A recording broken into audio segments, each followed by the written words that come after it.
IFM News. IFM News. IFM News. Lokal.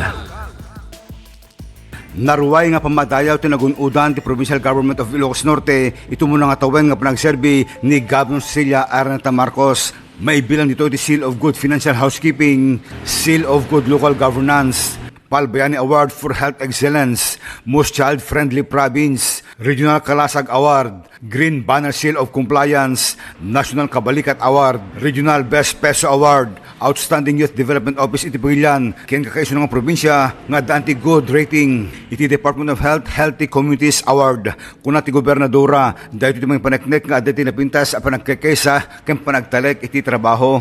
Imbunan nagnapay nga napabarod iti pangopisinaan, Casti Information Office, Biosystems Agriculture Office, Procurement Office, ken ti PWD Affairs Office, nga nang patibkar ti kapasidad ti PJN nga agresponde iti pagkasapulan ti Tunggal Ilocano. Nagyaman met ti Gobernador kalit ti aming papaay ti Kapitolyo gabot suportar da ken panagtalek da kalit ni patungpal nga reforma. Idol Dennis Alipio, Tatak, IFM. IFM News. IFM News. IFM News. Lokal.